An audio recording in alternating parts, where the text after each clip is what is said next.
Monsieur le Premier ministre Ousmane Sonko, c'est à vous. Merci, madame. Nous sommes au terme d'une matinée de travail qui a été riche en enseignements. Je voudrais d'abord remercier Monsieur le Premier ministre de la République du Congo, M. Anatole Makosso, d'avoir accepté notre invitation pour ce séjour en terre sénégalaise, accompagné d'une forte délégation ministérielle, de nous avoir permis d'entreprendre ces travaux qui ont pour objectif d'améliorer qualitativement la relation entre nos deux pays, à tout point de vue, mais singulièrement sur le plan économique. De remercier au nom du peuple sénégalais, lui demander de transmettre également nos remerciements et nos salutations à son Excellence, Monsieur le Président Denis Sassou Nguesso, qui est un grand ami du Sénégal, comme vous le savez. Le transmettre les salutations et les hommages de son homologue sénégalais, le président Bassirou Diomaye Diakhar Faye, que vous avez eu la possibilité de rencontrer hier après-midi pour lui porter le message de son Excellence le président Denis Sassou Nguesso. Nos travaux ont été riches en enseignements. Nous avons survolé la coopération dans le sens du cadre juridique qui l'encadre actuellement. Vous savez que le Congo et le Sénégal entretiennent des relations depuis presque les indépendances des deux pays. Des accords ont été signés depuis les années 70 jusqu'à présent. Beaucoup d'autres accords sont en cours d'examen, de discussion et pourront être certainement signés prochainement. Et des accords ont été signés dans le domaine de la coopération militaire, défense et sécurité, dans le domaine de l'enseignement supérieur, dans le domaine culturel, dans le domaine des transports et dans beaucoup d'autres domaines. Mais ce qui était important aujourd'hui, c'est d'acter des mesures de relance de cette coopération à travers la réactivation certainement de la commission mixte paritaire qui ne s'était pas plus réunie depuis 2018, mais à travers la décision que nous avons prise de mettre en place un comité ad hoc qui se chargera de réfléchir, d'approfondir les pistes de coopération qui ont été évoquées aujourd'hui dans des secteurs économiques importants sur lesquels nos deux pays peuvent s'enrichir mutuellement, notamment le secteur de l'énergie, le secteur de l'exploitation forestière, particulièrement le bois, mais le secteur de l'agriculture également, et beaucoup d'autres secteurs, indépendamment de la revue qui a été faite avec les différents ministères ici présents, l'assainissement, l'enseignement supérieur, les forces armées et le ministère du Commerce et de l'Industrie. C'est dire donc que nous sortons de cette matinée de travail très satisfaits et très confiants de pouvoir impulser une dynamique nouvelle pour cette relation entre nos deux pays et la hisser à un niveau qu'elles n'ont jamais atteint. Qu'elles n'ont jamais atteint parce que c'est extrêmement important pour nous dans cette dynamique de coopération intra-africaine, de renforcement des échanges intra-africains. Et le Congo et le Sénégal sont une illustration sur la faiblesse des échanges entre les pays africains. Dans une époque où on parle de ZLECAf, de renforcer le libre-échange entre les pays africains, je crois que cette rencontre arrive à point et nous permettra, dans le cadre bilatéral strictement ici, de faire de Brazzaville et de Dakar un axe de coopération qui pourra être donné en exemple au reste de l'Afrique et qui nous permettra ensemble de hisser les économies de nos pays, les secteurs d'enseignement de nos pays, les secteurs de défense et de sécurité de nos pays à un niveau très élevé. Donc, c'est les quelques mots que je voulais dire en introduction. Je vous remercie de votre écoute.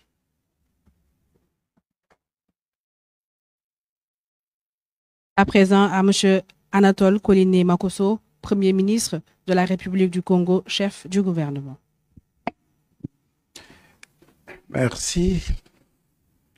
Nous avons eu droit cette matinée à une séance de travail très fructueuse avec le gouvernement sénégalais, conduit par mon très cher homologue et frère, M. Ousmane Sonko, que je voudrais très sincèrement remercier, et avec lui l'ensemble du gouvernement et l'ensemble du peuple sénégalais pour l'accueil chaleureux qu'ils ont réservé à ma délégation.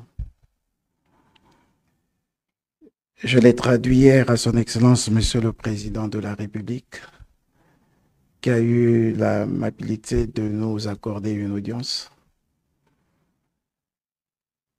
J'ai tenu à exprimer toute ma gratitude pour l'invitation de mon homologue, mais aussi pour toutes les conditions qui ont été réunies pour rendre notre séjour agréable dans cette terre de la Teranga. Oui, cet accueil, cette hospitalité ont confirmé la qualité et le sens même de la Teranga dans cette terre sénégalaise. Nous l'avons témoigné au président de la République à qui nous avons porté le message de son homologue et frère, le président Denis Sassou Nguesso, qui nous a chargé de lui traduire sa volonté et son attachement aux valeurs de paix, de concorde, d'unité, de solidarité, de fraternité et d'amitié. Sa volonté de consolider ces liens séculaires qui unissent nos deux peuples. Pour l'histoire, nous nous plaisons toujours de le dire, et à raison. Le Sénégal et le Congo sont liés par une communauté de destin. Une communauté de destin qui a commencé depuis le XVe siècle, parce que les deux pays, au travers de leur capitale, ou plutôt au travers de deux villes historiques, Dakar et Luango, ont constitué la plaque tournante du commerce triangulaire entre le XVe et le XIXe siècle. Les deux pays, au travers de leur capitale, ont été les capitales, l'une de l'Afrique équatoriale française, l'autre de l'Afrique occidentale française. Les deux pays ont plusieurs similitudes qu'il ne nous plaît pas de rappeler ou de dégrainer ici, mais qui devraient nous rassurer de la détermination des peuples de consolider leur coopération.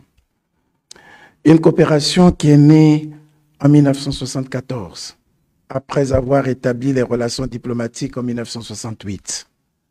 1974 aura marqué le point de départ d'une coopération très active et qui a été consolidée par l'accord de coopération ratifié par le Congo le 15 janvier 1975.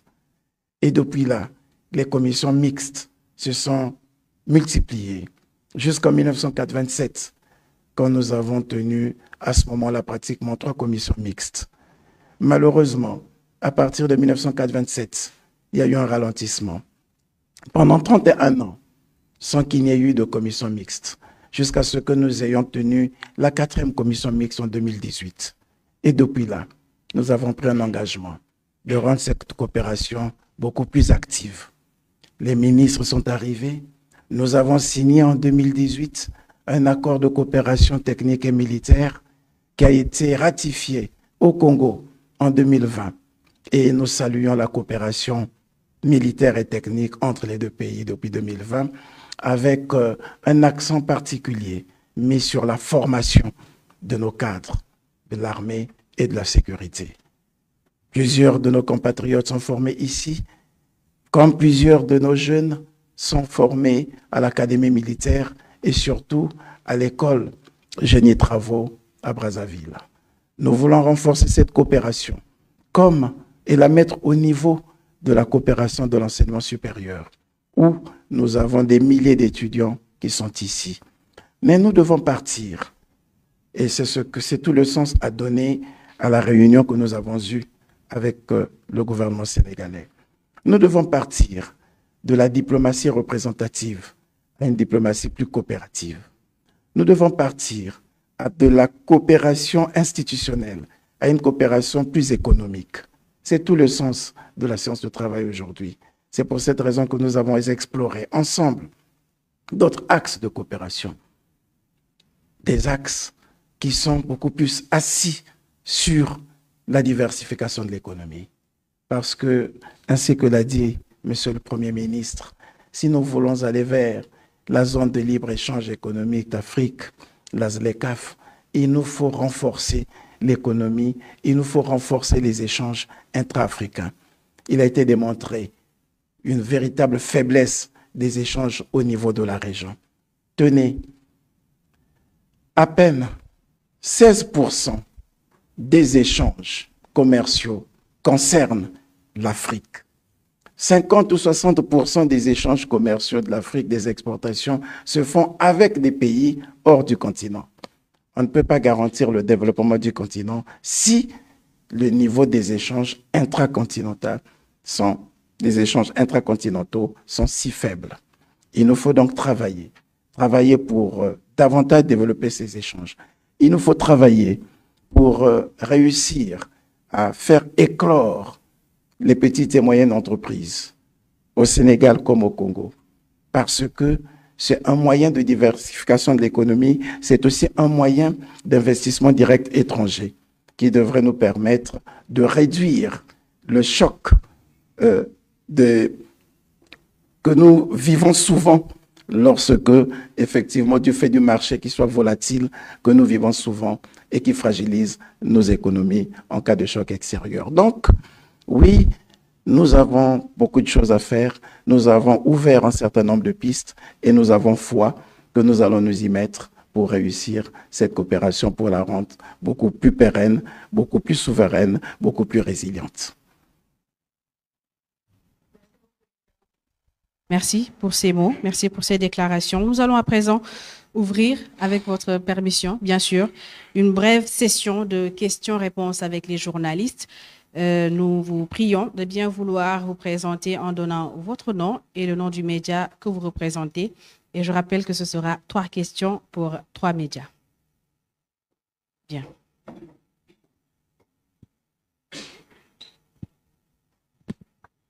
Bonjour, je m'appelle Amadou Moustapha Dian, je suis journaliste à la radio Sud FM de Dakar. Excellence Moïse Malamou, en terre sénégalaise et africaine, de la teranga sénégalaise dont on parle. Une question sur les relations justement entre les deux pays, mais sur le plan énergétique, pétrolier et aussi universitaire. À quel niveau souhaitez-vous justement hisser cette coopération dans ces domaines stratégiques entre les deux pays? Monsieur le Premier ministre Deweneti, on vous voit dans une activité diplomatique très intense. Vous voyagez et vous recevez. Vous parlez tout à l'heure de relancer la coopération sud-sud intra-africaine. Est-ce justement cette volonté-là qui vous anime et qui anime le gouvernement sénégalais à travers ces activités? Merci beaucoup. Merci.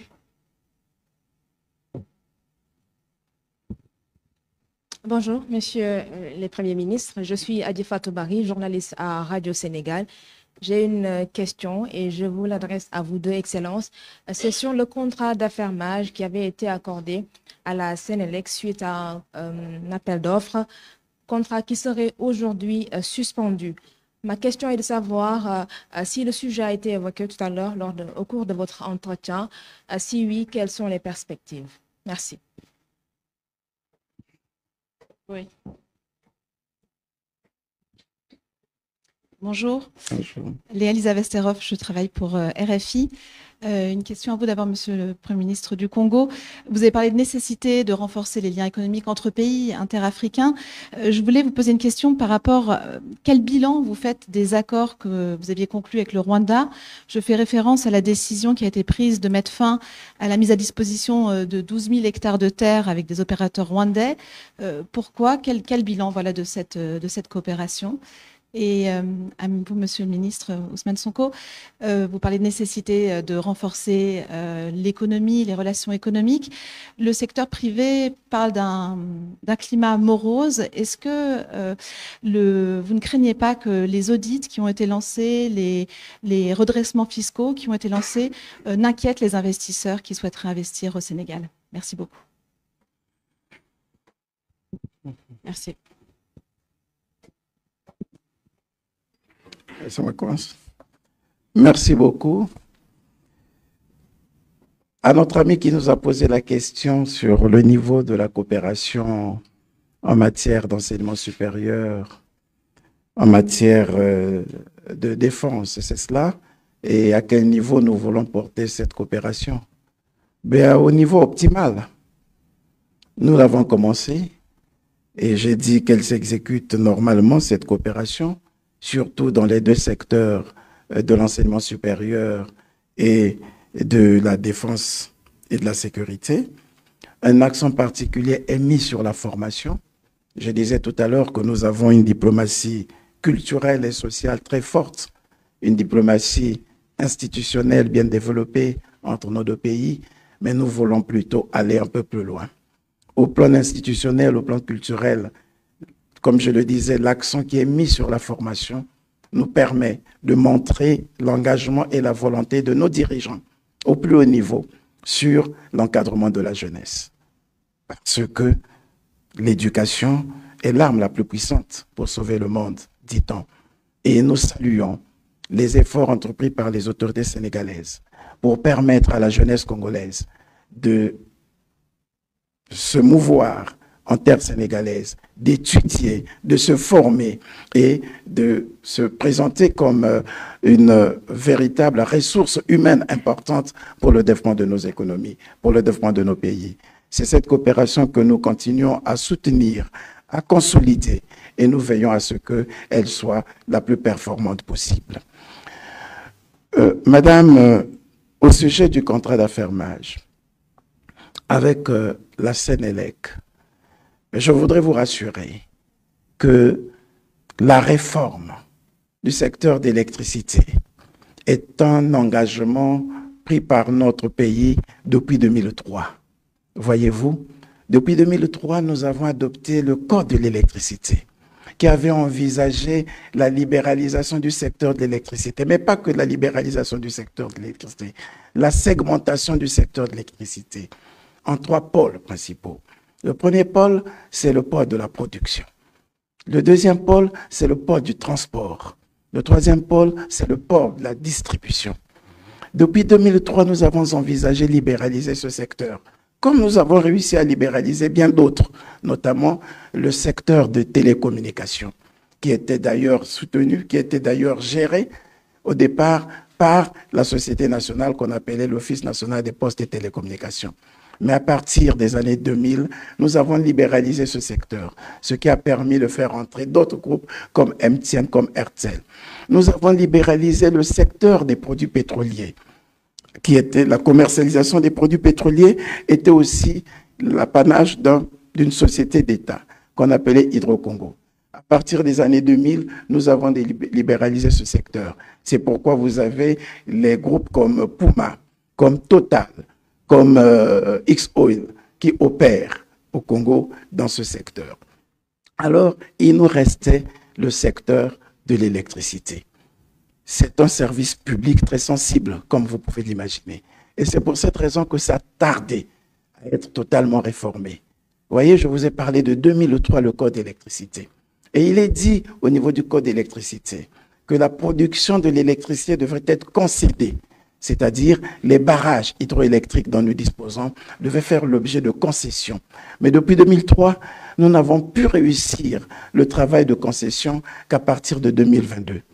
Vous voyez, c'est déjà donc très difficile, c'est un secteur qui est difficile à réformer. Et s'agissant du secteur de distribution, depuis la loi de 2003, on avait dit qu'on pouvait utiliser 5 modes de gestion du secteur d'électricité. Il pouvait y avoir le modèle de concession, il pouvait y avoir le modèle d'affermage, il pouvait y avoir le modèle de régie intéressée, il pouvait y avoir de modèle, tout autre modèle, il est dit, c'est-à-dire celui, par exemple, de l'intégration en un seul tenant de tous les secteurs d'électricité. Et nous avons travaillé pour réussir à aller vers l'affermage. Et l'option a été prise à partir de 2018, lorsque nous avons fait de la Société nationale d'électricité une société du patrimoine, ce qui devrait donc nous permettre de libérer les autres secteurs au privé. Et en 2003, le gouvernement congolais a pris un décret autorisant justement la gestion du secteur d'électricité, la distribution et la commercialisation du secteur d'électricité par affermage. C'est à partir de là qu'un appel à manifestation d'intérêt a été lancé et un appel auquel a souscrit la Sénélec aux côtés de bien d'autres entreprises. Vous avez raison, la Sénélec a remporté cet appel à manifestation d'intérêt, mais sans compter sur les opinions publiques de nos pays respectifs. Je crois que le Sénégal a eu le même problème. Nous étions en 1998, lorsqu'il s'est agi de concéder la distribution et la commercialisation de l'électricité à une compagnie qu'on appelait Hydro-Québec. Il y a eu la réaction des populations qui ont toujours du mal à accepter que ce secteur public, ce secteur qui relève parfois de la souveraineté d'État, soit confié à d'autres acteurs et particulièrement aux acteurs privés. On a donc été confrontés pratiquement à la même difficulté. Non pas seulement s'agissant de la Sénélec, mais aussi s'agissant des autres entreprises à qui on avait même déjà concédé le secteur de distribution. Nous avons 4 barrages. Les 4 barrages ont été concédés à des sociétés et aujourd'hui, les syndicalistes et les partenaires sociaux reposent même le problème de la concession de ces secteurs de production. Et nous travaillons pour expliquer. En fait, pour tout vous dire, il a fallu un travail pédagogique au préalable. Et ce travail pédagogique n'a pas été assez efficace, ce qui a suscité un certain nombre d'inquiétudes, d'interrogations. Et ce sont ces inquiétudes que nous sommes en train de lever petit à petit. Et si nous parvenons à lever ces inquiétudes, nous allons nous asseoir de nouveau avec Sénélec pour voir dans quelles conditions, effectivement, l'opérationnalisation de ce contrat d'affermage devrait se faire.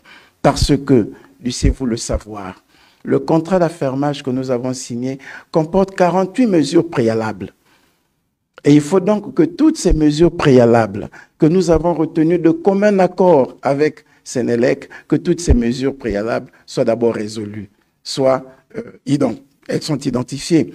Il faut qu'on puisse les lever. Une fois ces mesures levées, il appartiendra au gouvernement congolais de mieux faire percevoir l'importance de la réforme à toutes les parties prenantes. Vous avez les syndicats.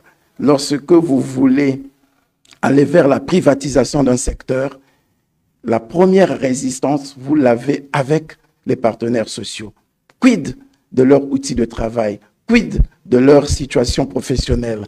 Et là, vous avez une bonne période de discussion que vous devez engager pour que la réforme d'un secteur aussi sensible que celui de l'électricité puisse passer sans problème. Vous avez les consommateurs. Là aussi, vous avez besoin de les rassurer. Est-ce que le prix du kilowattheure sera élevé? Est-ce qu'il sera toujours à la portée de nos bourses? Voilà, c'est tout ce travail qui est en train d'être fait.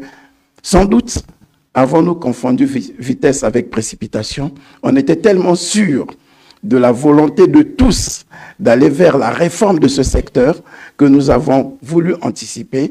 Les populations nous ont dit, nous avons encore besoin d'en apprendre davantage et c'est pour cette raison que le Conseil des ministres, sur instruction du président de la République, nous a simplement demandé de conduire la réforme avec méthode jusqu'à ce que l'ensemble des parties prenantes adhèrent de façon à ce que ce soit une réforme réussie. Parce que, quel serait l'intérêt de confier la gestion à un partenaire privé si, entre-temps, les partenaires sociaux pouvaient s'illustrer par des actes peu civiques qui pourraient remettre en cause la volonté des partenaires publics comme privés de mettre en œuvre une politique de développement du secteur, une politique de réforme d'un secteur aussi sensible que celui-là, remettre en cause pratiquement toute la politique. C'est donc des précautions que nous sommes en train de prendre.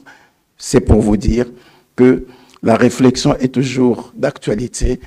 La convention d'affermage a été suspendue. Oui, c'est le Premier ministre qui a pris la note suspendant la mise en œuvre du contrat d'affermage, le temps que nous puissions mettre au point les 48 mesures préalables qui ont été identifiées et que nous préparions l'opinion à comprendre la nécessité de la réforme.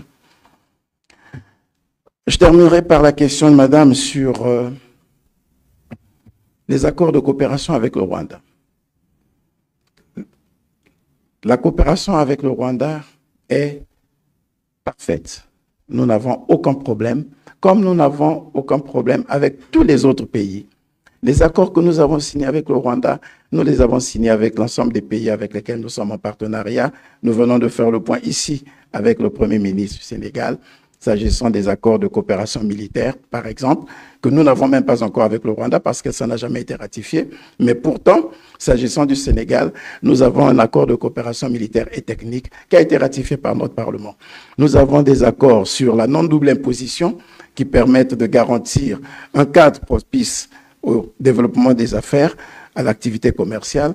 Nous avons des accords sur le transport aérien avec le Rwanda. Nous avons des accords de toute nature, y compris sur, oui, comme je l'ai dit, la non-double opposition et sur le partenariat commercial. Donc, nous n'avons aucun problème d'accord. Le problème qu'il y a avec le Rwanda, c'est la caducité d'un certain nombre d'actes administratifs qui n'ont rien à voir avec les accords de coopération. Il s'agit des actes administratifs, des actes réglementaires par lesquels le Congo a mis à la disposition des entreprises rwandaises des terres pour l'activité agricole par le biais des autorisations expresses d'occuper ou des autorisations provisoires d'occuper.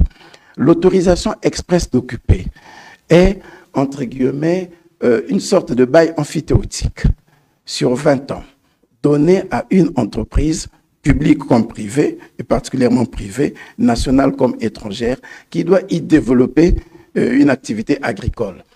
Planter du ricin, planter du manioc, planter n'importe quel produit, voilà, en vue de l'exploitation agro-pastorale ou agro-industrielle.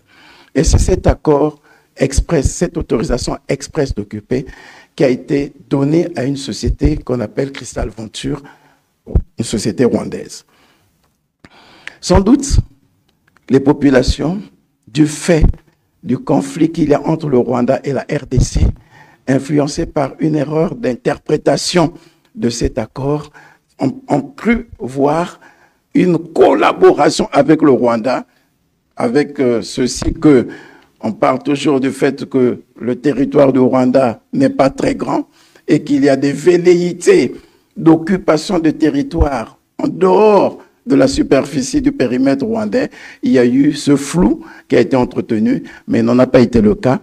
C'est juste une autorisation express d'occuper qui a été donnée à la société Crystal Venture. Et dans l'autorisation express d'occuper, il y a des clauses suspensives. Il y a des clauses qui disent si au bout d'un certain temps, aucune activité n'a été réalisée, l'autorisation devient caduque. C'est ce qui s'est passé pour l'autorisation express d'occuper. Et on s'est même rendu compte que la société Crystal Venture, qui avait bénéficié de l'autorisation express d'occuper, a sous-traité, a sous-loué le territoire qui lui a été donné, le terrain, les parcelles de terrain, les parcelles de terrain ruraux qui lui ont été données, a sous-traité à une autre société. Et ça, c'est une cause d'annulation de l'autorisation express d'occuper, c'est ce qui a été fait. À côté de l'autorisation express d'occuper, il y a des autorisations provisoires d'occuper d'une durée de 2 ans. Lorsque il y en a eu 5 comme ça qui ont été donnés aussi à des entreprises rwandaises. Si au bout de 2 ans, aucune activité n'a été réalisée, l'autorisation provisoire d'occuper devient nulle. C'est ce qui a été fait. Et lorsque nous avons constaté que les autorisations qui ont été données aux compagnies rwandaises n'ont pas fait l'objet d'exploitation, elles sont rentrées sous le coup de la caducité, elles ont été annulées. Ce qui n'a rien à voir avec la qualité des relations diplomatiques, de coopération que nous entretenons avec le Rwanda, qui sont à ce jour des relations qui sont toujours intactes, qui sont parfaites, qui ne souffrent d'aucun doute ou d'aucune anomalie.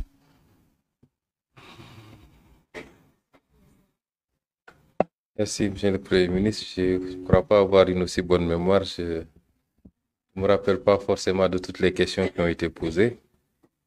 Par rapport à la première question relativement à nos orientations diplomatiques qui sont centrées prioritairement sur l'Afrique et le voisinage, c'est des orientations assumées qui découlent d'un long parcours politique.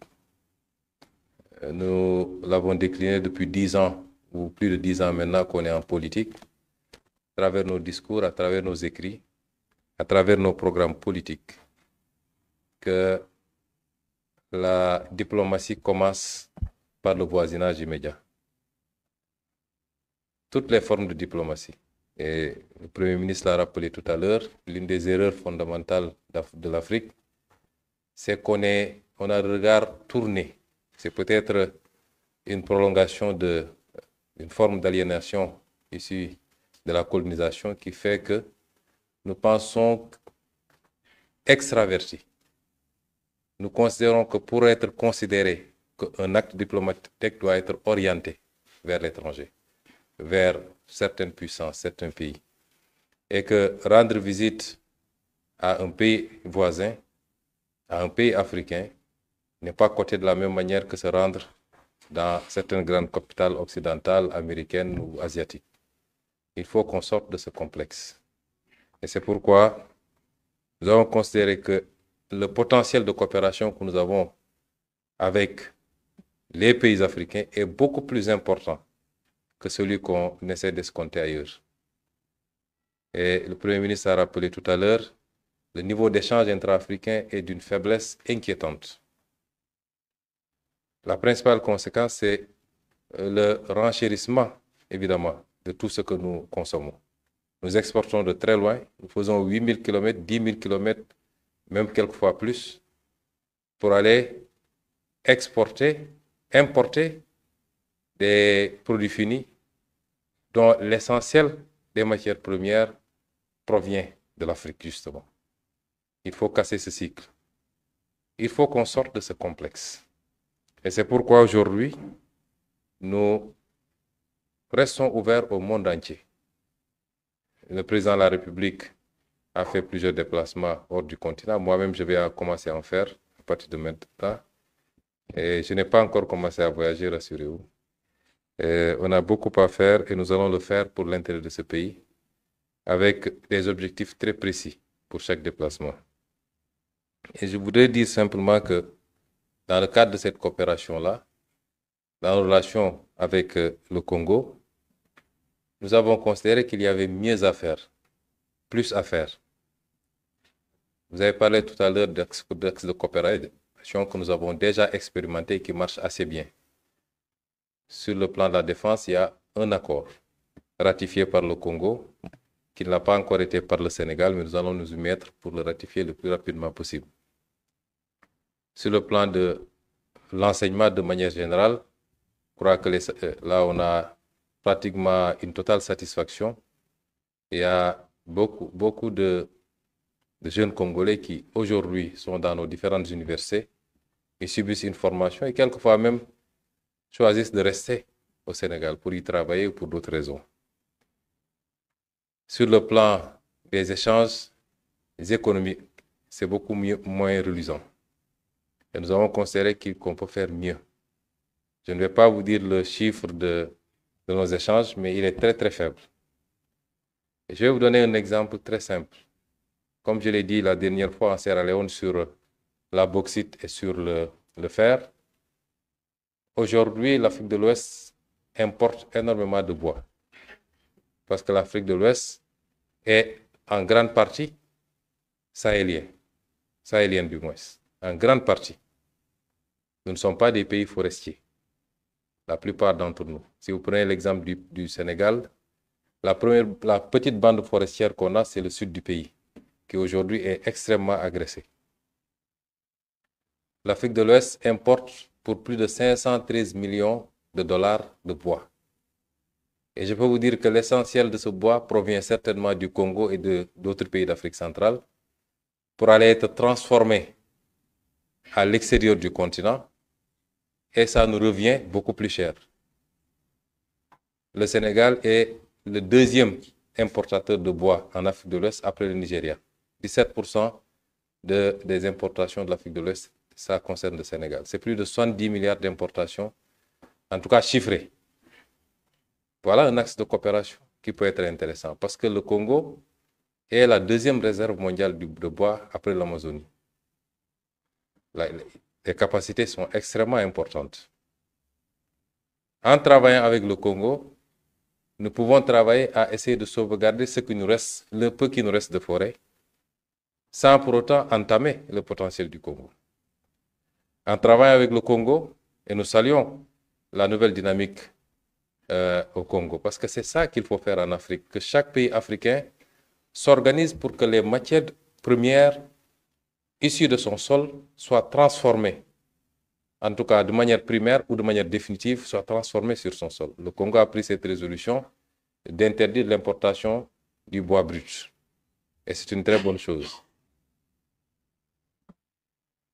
Dans les axes de coopération que nous envisageons, il est possible que des Sénégalais, que le secteur privé sénégalais puisse aller investir au Congo pour traiter du bois et même aller vers la transformation la plus aboutie, notamment dans le domaine du mobilier, dans le domaine des contreplaqués et tout ce que vous voulez.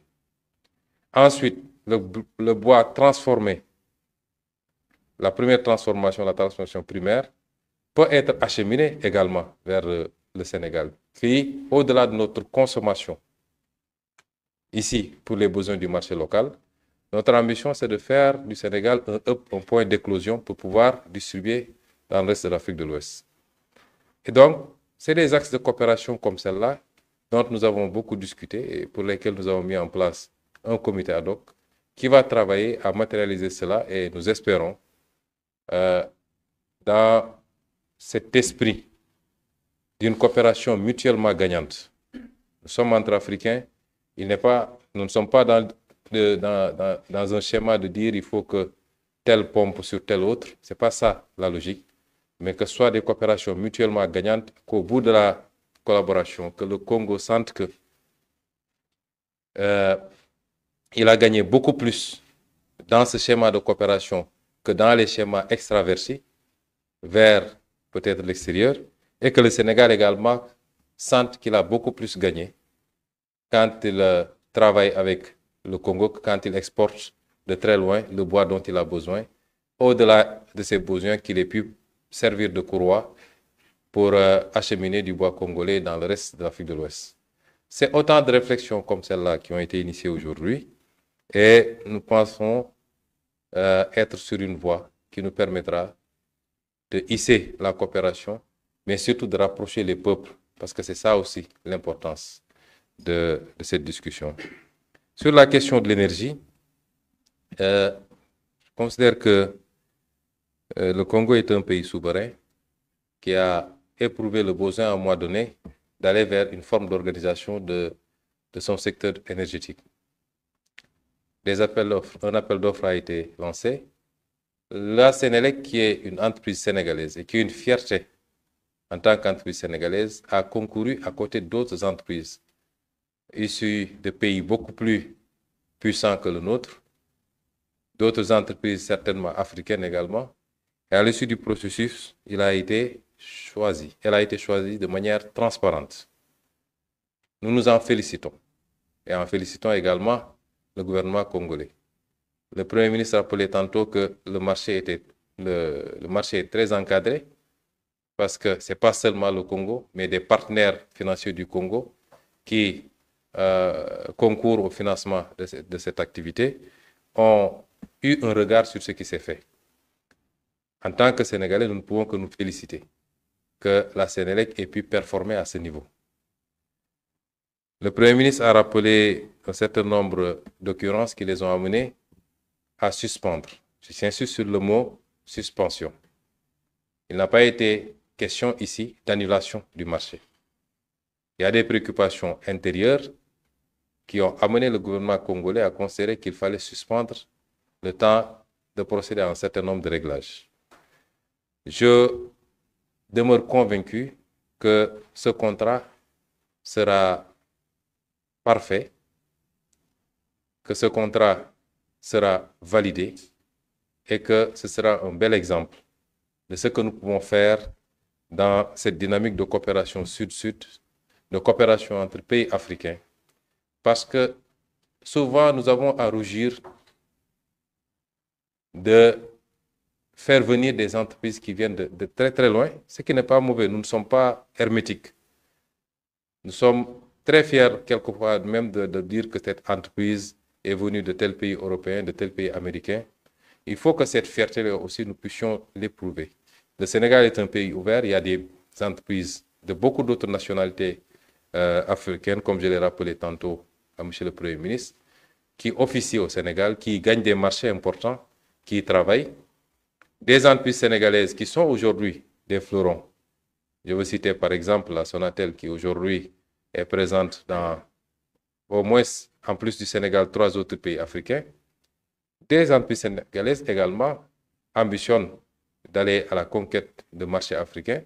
Et c'est ça l'esprit de la ZECAF d'ailleurs, d'être compétitive parce qu'on ne leur donne pas de cadeaux et de pouvoir prester dans ces pays-là, apporter de la satisfaction pour ces pays, mais également pouvoir s'agrandir, se développer à partir des marchés qu'ils ont dans ces pays-là. Et je demeure convaincu, en écoutant M. le Premier ministre, parce qu'on en a discuté d'abord avant-hier lors du dîner, on en a discuté ce matin en tête-à-tête, on en a discuté tout à l'heure dans les travaux. Si nos amis du Congo avaient l'intention de mettre un terme à ce marché, peut-être qu'on ne serait pas là en train de discuter. Peut-être que même cette visite ne se passerait pas comme elle se passe. Et j'ai également largement discuté avec la plus haute autorité de la Sénélec, qui est dans de très bonnes dispositions, qui comprend la plupart des préoccupations soulevées ici et qui considère qu'il est possible d'y pourvoir de la manière la plus facile.